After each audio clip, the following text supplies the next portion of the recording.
बृहस्पतिवार व्रत कथा। प्राचीन समय की बात है कि भारतवर्ष में एक राजा राज्य करता था। वह बड़ा ही प्रतापी था, दानी भी था।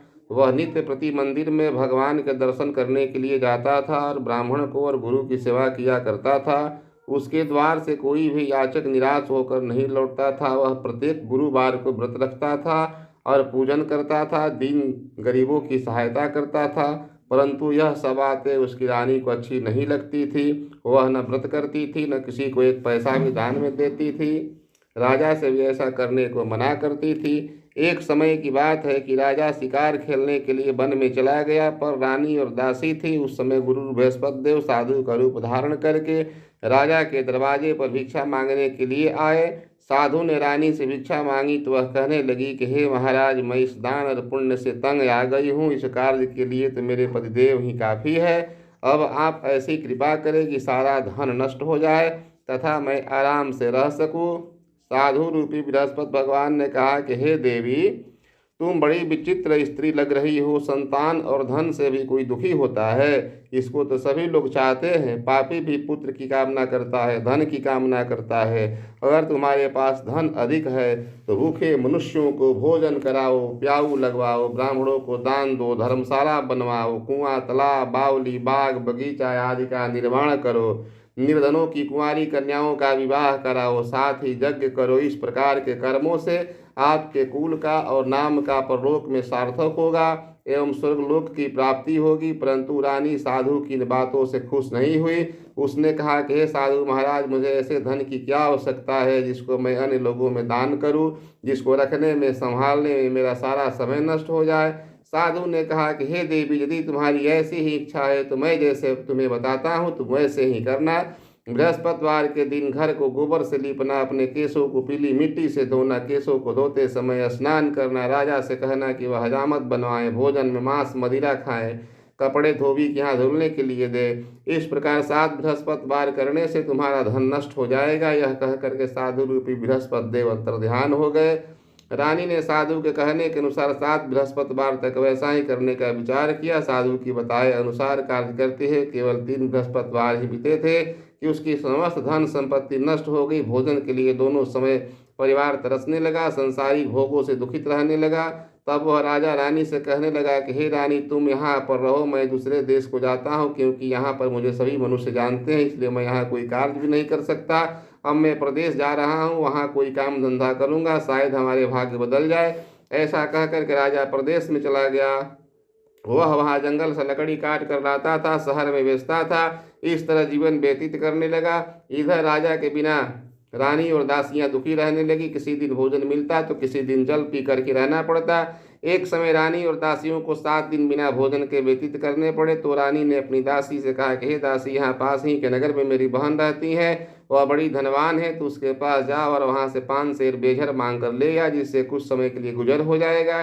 दासी रानी की बहन के पास गई। रानी की बहन उस समय भगवान विष्णु की पूजा कर रही थी। बृहस्पतिवार का दिन था। दासी ने रानी की बहन से कहा कि हे रानी, मुझे आपकी बहन ने भेजा है, मुझे 5 सेर बेझर दे दो। दासी ने यह बात अनेक बार कही, परंतु रानी की बहन ने कोई उत्तर नहीं दिया, क्योंकि वह उस समय बृहस्पतिवार की कथा सुन रही थी। जब दासी को रानी की बहन से कोई उत्तर नहीं मिला तो बहुत ही दुखित हुई। उसे क्रोध भी आया। वह लौट कर रानी से बोली कि हे रानी, आपकी बहन बहुत घमंडी है, वह छोटे लोगों से बात भी नहीं करती है। मैंने उसे बार बार कहा पर उसने कोई उत्तर नहीं दिया। मैं वापस चली आई हूँ। रानी बोली कि हे दासी, इसमें उसका कोई दोष नहीं है। जब बुरे दिन आते हैं तो कोई सहारा नहीं होता है। अच्छे बुरे का फल तो विपत्ति में ही पता चलता है। जो ईश्वर की इच्छा होगी वही होगा। यह सब हमारे भाग्य का दोष है। उधर रानी की बहन ने सोचा कि मेरी बहन की दासी आई थी, परंतु मैं उसे बिना कुछ कहे ही वापस लौटा दी, इससे वह बहुत दुखित हुई होगी। अतः कथा सुनकर के भगवान विष्णु का पूजन समाप्त कर वह अपनी बहन के घर गई और कहने लगी कि हे बहन, मैं बृहस्पतिवार का व्रत कर रही थी, तुम्हारी दासी हमारे घर गई थी, परंतु जब तक कथा होती है तब तक हम लोग न उठते हैं न बोलते हैं, इसलिए मैं नहीं बोली। कहो दासी क्यों गई थी? रानी बोली कि हे बहन, हमारे घर अनाज नहीं था, वैसे तुमसे कोई बात तो छिपा नहीं है, इस कारण मैंने दासी को तुम्हारे पास 5 सेर बेझर लेने के लिए भेजा था। रानी की बहन बोली कि बहन देखो, बृहस्पति भगवान सबकी मनोकामना पूर्ण करते हैं, देखो शायद तुम्हारे घर में कहीं अनाज रखा हो। यह सुनकर के दासी घर के अंदर गई। वहां उसने देखा कि घड़ा है जिसमें बेझर भरा हुआ है। उसे बड़ी हैरानी हुई, क्योंकि उसने एक एक बर्तन देख लिया था। उसने बाहर आकर रानी को बताया। दासी अपनी रानी से कहने लगी कि हे रानी, देखो वैसे हमको जब अन्न नहीं मिलता था तो हम रोज ही व्रत करते हैं, अगर इसने कुछ विधि पूछ ली जाए, कथा पूछ ली जाए तो हम लोग भी क्या करेंगे। दासी के कहने पर रानी ने अपनी बहन से बृहस्पतिवार के व्रत के बारे में पूछा। उसकी बहन ने बताया कि हे रानी बहन, बृहस्पतिवार को सूर्योदय से पहले उठ करके स्नान करके बृहस्पतिवार का व्रत करना चाहिए, लेकिन उस दिन सिर नहीं धोना चाहिए। बृहस्पतिवार के व्रत में चने की दाल, मुनक्कों से विष्णु भगवान का केले के वृक्ष की जड़ में पूजन करें तथा दीपक जलाएं। उस दिन एक ही समय भोजन करें, पीले भोजन खाद्य पदार्थ का सेवन करें, कथा सुने। इस प्रकार करने से गुरु भगवान प्रसन्न होते हैं, अन्न पुत्र धन देते हैं, मनोकामना पूर्ण करते हैं। व्रत और पूजन की विधि बताकर रानी की बहन अपने घर लौट आई। रानी और दासी दोनों निश्चय किया कि बृहस्पति भगवान पूजन जरूर करेंगे हम लोग। 7 दिन बाद जब बृहस्पतिवार आया तो उसने व्रत रखा, गुड़साल में जाकर के चना और गुड़ बीन लाई, उसकी दाल से केले की जड़ में भगवान विष्णु की पूजन किया। अब पीला भोजन कहाँ से आए, दोनों बड़ी दुखित हुई, परंतु उन्होंने व्रत किया था, इस कारण बृहस्पति देव प्रसन्न होकर के एक साधारण व्यक्ति के रूप में 2 थालों में सुंदर पीला भोजन लेकर के आए और दासी को देकर बोले कि हे दासी, यह भोजन तुम्हारी और रानी के लिए है, तुम दोनों करना भोजन। दासी भोजन पाकर बड़ी प्रसन्न हुई, रानी से बोली कि हे रानी जी, भोजन कर लो। रानी को भोजन आने के बारे में कुछ पता नहीं था, इसलिए वह दासी से बोली कि जा तू ही भोजन कर ले, क्योंकि तू हमारी व्यर्थ में हंसी उड़ाती है। दासी बोली कि एक व्यक्ति भोजन दे गया है। रानी कहने लगी कि वह भोजन तेरे लिए दे गया होगा, तू ही भोजन कर। दासी ने कहा कि वह व्यक्ति हम दोनों के लिए 2 थालों में भोजन दे गया है, इसलिए मैं और आप दोनों ही साथ साथ भोजन करेंगे। फिर दोनों ने गुरु भगवान को नमस्कार करके भोजन प्रारंभ किया। उसके बाद से प्रत्येक बृहस्पतिवार को गुरु भगवान का व्रत और पूजन करने लगी। बृहस्पति भगवान की कृपा से उनके पास जो धन था, परंतु रानी फिर पहले की तरह आलस्य करने लगी। तब दासी बोली कि देखो रानी, तुमने पहले भी इस प्रकार का आलस्य करती थी, तुम्हें धन के रखने में कष्ट होता था, इस कारण सभी धन से नष्ट हो गया। अब गुरु भगवान की कृपा से धन प्राप्त हुआ है तो तुम्हें आलस्य होता है। बड़ी मुसीबतों के बाद तुमने यह धन पाया है, इसलिए हमें दान पुण्य करना चाहिए, भूखे मनुष्यों को भोजन कराना चाहिए, कुमारी कन्याओं का विवाह करना चाहिए, धन को शुभ कार्यों में खर्च करना चाहिए, जिससे तुम्हारे कुल का जस बढ़े, स्वर्ग लोक की प्राप्ति हो, पितर लोग प्रसन्न हो। दासी की बात को सुनकर के रानी ने इसी प्रकार के कर्म प्रारंभ कर दिए, जिससे उसका काफी जस फैलने लगा। एक दिन रानी और दासी आपस में विचार करने लगी कि न जाने राजा किस दशा में होंगे, उसकी कोई खोज खबर भी नहीं है। गुरु भगवान से उन्होंने प्रार्थना की कि भगवान ने रात्रि में जाकर राजा को स्वप्न में कहा कि हे राजा, उठ, तेरी रानी तुझको याद करती है, अब अपने देश को लौट जा। राजा प्रातः काल उठ करके जंगल से लकड़ियाँ काट कर लाने के लिए जंगल में चला। जंगल से गुजरते समय सोचने लगा कि रानी की गलती से उसे कितना दुख भोगना पड़ा, राजपाट छोड़कर उसे जंगल में आकर रहना पड़ा, जंगल से लकड़ियाँ काट कर उन्हें बेचकर गुजारा करना पड़ा। उसी समय उस जंगल में बृहस्पति देव एक साधु के वेश धारण करके आए। राजा के पास जाकर बोले कि हे लकड़हारे, तू इस सुनसान जंगल में किसके चिंता में बैठा है, मुझे बताओ। यह सुनकर के राजा के नेत्रों में जल भर आया और साधु की वंदना कर बोले कि हे प्रभु, आप सब कुछ जानने वाले हैं। इस कह करके राजा ने साधु को अपनी संपूर्ण कहानी सुना दी। महात्मा राजा दयालु होते हैं। वे राजा से बोले कि हे राजा, तुम्हारी पत्नी ने बृहस्पति देव के व्रत प्रति अपराध किया था, जिसके कारण तुम्हारी ये दशा हुई है। अब तुम किसी प्रकार की चिंता मत करो, भगवान तुम्हें पहले से अधिक धन देंगे। देखो, तुम्हारी पत्नी ने बृहस्पतिवार के व्रत प्रारंभ कर दिया है। अब तुम भी बृहस्पतिवार के व्रत करके चने की दाल और गुड़ से पूजन करो, जल के लोटे में डाल करके केले के पूजन करो, फिर कथा कहो या सुनो, भगवान तुम्हारी सब मनोकामना पूर्ण करेंगे। साधु को प्रसन्न देकर राजा बोले कि हे प्रभु, मुझे लकड़ी बेचकर इतना पैसा नहीं बचता जिससे कि भोजन करने के उपरांत कुछ बचा सकूं। मैंने रात्रि में अपनी रानी को भी व्याकुल देखा है, मेरे पास कोई साधन नहीं है जिससे समाचार जान सकूं। फिर मैंने बृहस्पति देव की क्या कहानी कहूँ, मुझको तो कुछ मालूम ही नहीं है। साधु ने कहा कि हे राजा, तुम किसी बात की चिंता मत करो। बृहस्पतिवार के दिन तुम रोजाना की तरह लकड़ियाँ लेकर शहर जाओ, तुम्हें रोज से दुगना धन प्राप्त होगा, जिससे तुम भली भांति भोजन कर लोगी, बृहस्पति देव की पूजा भी सब कर लोगे, सामान भी सब आ जाएगा।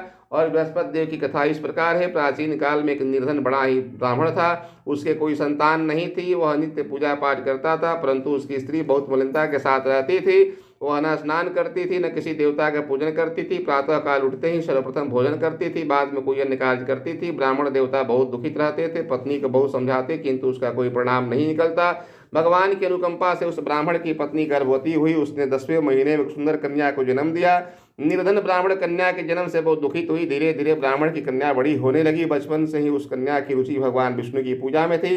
वह प्रातः उठते ही स्नानादि करके भगवान विष्णु की पूजा करके मंदिर में जाती थी।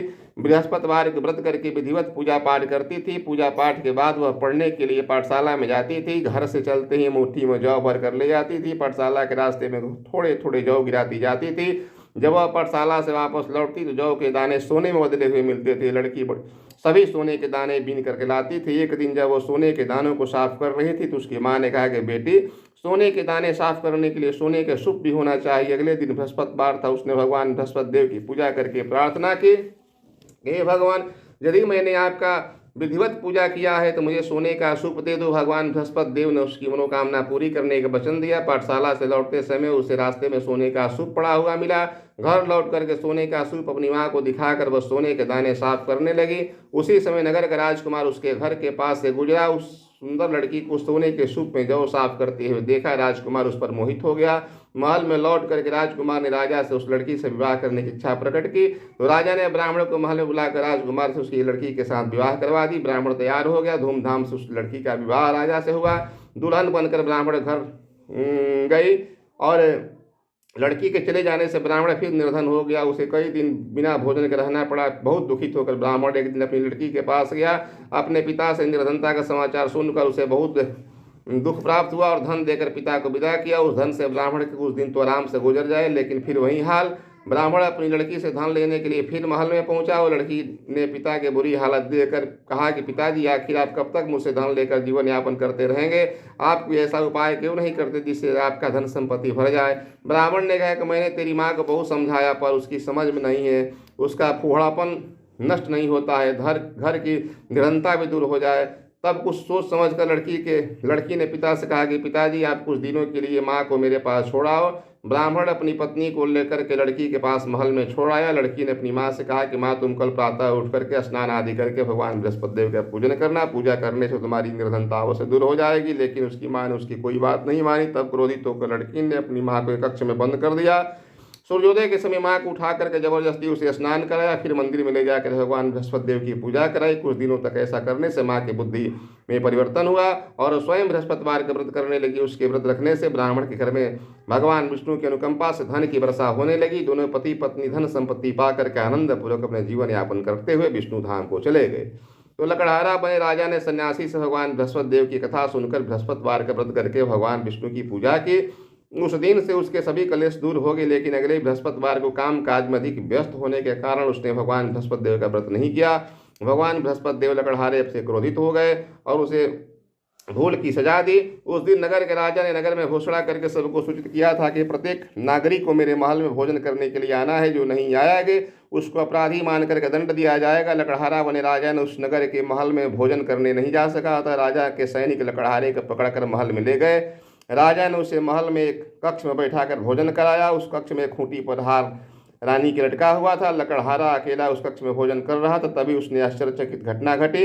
देखते ही देखते खूंटी पर से हार गायब हो गई। थोड़ी देर के बाद राजा को हार के गायब होने का समाचार मिला तो समझे कि लकड़हारा नहीं चुराया है, इसलिए लकड़हारे को कारावास में डलवा दिया। लकड़हारा मन ही मन अपने भाग को कोसने लगा।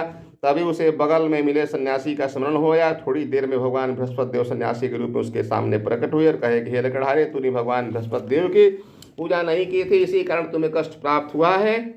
लेकिन अब चिंता मत करो, बृहस्पतिवार के दिन कारागार के दरवाजे पर तुम्हें कुछ पैसे पड़े मिलेंगे। उन पैसों से भगवान बृहस्पति देव के व्रत करके उनकी पूजा करोगे तो तुम्हारे सब कष्ट दूर हो जाएंगे। बृहस्पतिवार के दिन राजा घर पर दरवाजे पर पड़े पैसे मिले। चने और गुड़ मंगाकर लकड़हारे ने बृहस्पति देव की कथा कही। भगवान बृहस्पति देव ने प्रसन्न होकर उस नगर के राजा को सपन में लकड़हारे को कारागार से मुक्त करने के लिए आदेश दिया। सुबह राजा ने अपने कक्ष में आकर देखा तो खूंटी पर रानी का हार मिल गया। राजा ने लकड़हारे को मुक्त कर दिया, उससे धन आभूषण देकर के विदा किया। लकड़हारा राजा बनकर के नगर में आया और नगर में पहुंचा तो उस नगर में कुएं, धर्मशाला, बाग बगीचे देखकर बहुत प्रसन्न हुआ। राजा ने किसी से पूछा, ये कुएं धर्मशालाएं किसने बनवाई हैं? सब ने उसे बताया कि यह सब रानी और दासी की हैं। राजा महल में पहुंचा तो रानी उसका भव्य स्वागत किया। तब राजा ने निश्चय किया कि सप्ताह में एक बार तो सभी बृहस्पति देव का पूजन करते हैं, परंतु मैं प्रतिदिन व्रत किया करूंगा और दिन में 3 बार कथा कहा करूंगा। अब राजा हर समय दुसाले में चने की दाल बांधे रहते थे, दिन में 3 बार बृहस्पति देव की कथा कहता था। कुछ दिनों के बाद राजा को अपनी बहन की याद आई। एक दिन घोड़े पर सवार होकर राजा अपनी बहन से मिलने चल दिया। अभी राजा नगर के बाहर पहुंचा ही था कि उसने कुछ लोगों को एक शव को लेकर जाते हुए देखा। राजा को स्मरण आया कि आज उसने किसी को बृहस्पतिवार की कथा नहीं सुनाई है। राजा ने उन लोगों को कर कहा, भाइयों आप लोग शव को ले जाने से पहले मुझे बृहस्पतिवार की कथा सुन लेने दें। लोगों ने राजा पर क्रोधित हुए कहा कि तुम पागल तो नहीं हो गए हो, लेकिन कुछ बड़े बूढ़े लोगों ने कहा कि अच्छा भाई साथ साथ चलते चलते तुम अपनी कथा भी सुनाओ। राजा ने चलते हुए आधी कथा सुनाई थी कि शव हिलने लगा और राजा के पूरी कथा होने पर सुनाते ही शव उठ करके बैठ गया और राम राम कह करके तालियां बजाने लगे और बृहस्पति देव से भगवान बृहस्पति देव के व्रत करके कथा सुनने का निश्चय किया। घोड़े पर सवार राजा चलते हुए किसान के पास पहुंचा। किसान अपने खेत में हल चला रहा था। राजा ने कहा कि अरे भाई मुझसे बृहस्पतिवार की कथा सुन लो। किसान झुझलाकर बोला, अरे भाई देखते नहीं हो, जितनी देर तक तुम्हारी कथा सुनूंगा तब तक उतना खेत जोत लूंगा। राजा निराश होकर चलने लगा। तभी किसान के बैल लड़खड़ा कर जमीन पर गिर पड़े। किसान के पेट में भी जोरों के दर्द होने लगे। उस किसान की पत्नी जब खाना लेकर आई तो उसने किसान से इस बारे में पूछा। किसान ने घुड़सवार की पूरी कहानी सुनाई। किसान की पत्नी दौड़ती हुई राजा के पास जाकर बोली कि भैया मैं तुम्हारी कथा सुनने को तैयार हूँ। राजा ने उसके साथ खेत पर पहुंचकर बृहस्पतिवार की कथा सुनाई। बैल उठकर खड़े हो गए। किसान के पेट के दर्द भी गायब हो गया। राजा अपनी बहन के घर पहुंचा तो उसकी बहन आओ भगत हुई। अगले दिन सुबह उठ करके राजा ने देखा घर के सभी लोग भोजन कर रहे हैं। इसी भूखे को बृहस्पतिवार की कथा सुनाए बिना राजा भोजन नहीं करता था। उसने बहन से कहा कि हे बहन, क्या घर में कोई ऐसा व्यक्ति है जिसने अभी तक भोजन नहीं किया है? उसकी बहन बोली कि भैया हमारे घर में क्या पूरे गांव में ऐसे लोग नहीं मिलेंगे जिसने सुबह सुबह भोजन न किया हो। तब राजा के बहन ने कहा कि अच्छा घर से निकल करके बाहर जा रही हूँ, पता करती हूँ। तो पता चला कि गणेरिये के लड़के हैं जो बहुत दिनों से बीमार था और भूखा था। राजा ने उसे जाकर कथा सुनाया। कथा सुनते सुनते गणेरिये के बेटा बीमार जो था बिल्कुल ठीक हो गया। राजा की बहुत प्रसन्नता हुई। एक दिन राजा ने अपनी बहन से कहा कि बहन हम अपने घर को जाना चाहते हैं, तुम भी हमारे साथ चलो, कुछ दिन रहकर लौट आना। राजा की बहन बोली कि अपनी सास से पूछा तो सास ने कहा कि जाकर कह दो कि तुम जाओ लेकिन तुम्हारे बेटे नहीं जाएंगे। मेरे पोते को मत ले जाना क्योंकि तुम्हारे भाई को कोई संतान नहीं है। कहीं भाभी की नज़र पोते पर पड़ गई तो जादू टूना न कर दे। दूसरे कक्ष में बहन की सास की बातें सुनकर राजा दुखित हुए, अकेले ही वहाँ से लौट आए। रानी ने राजा से कहा कि आप तो अपनी बहन को साथ लाने की बात कहकर गए थे, फिर बहन साथ क्यों नहीं लाए? राजा ने दुखी होते हुए कहा कि रानी हम निसंतान हैं, इसलिए हम कोई हमारे घर आना पसंद नहीं करता है। रानी ने राजा को समझा और कहा कि हे प्राणनाथ, हमें बृहस्पति देव की कृपा से सब कुछ प्राप्त हुआ है, हमें संतान भी प्राप्त होगा। और बृहस्पति देव के विधिवत व्रत करते हुए राजा रानी ने भगवान बृहस्पति देव से संतान के लिए प्रार्थना की। और कुछ दिनों के बाद उसे स्वप्न दिखाया भगवान ने कि उठ राजा, तेरी रानी गर्भवती है, तेरी मनोकामना पूर्ण होगी। और धीरे धीरे समय बीतता गया। 10वें महीने में रानी ने एक सुंदर पुत्र को जन्म दिया। राजा रानी जीवन पर्यंत बृहस्पतिवार के व्रत करते रहे। उसके घर में धन की वर्षा होती रही। आनंद पूर्वक जीवन यापन करते हुए राजा रानी भगवान बृहस्पति देव की अनुकंपा से मोक्ष को प्राप्त करके सीधे वैकुंठ लोक को गए। इस प्रकार से बृहस्पतिवार को विधिवत व्रत करके जो स्त्री पुरुष भगवान की पूजा करते हैं, भगवान की कथा करते हैं, सभी मनोकामनाएं भगवान पूरी करते हैं। इस प्रकार से बृहस्पतिवार व्रत कथा संपन्न हुआ। प्रेम से बोलिए विष्णु भगवान की जय, लक्ष्मी नारायण भगवान की जय। ओम शांति। ओम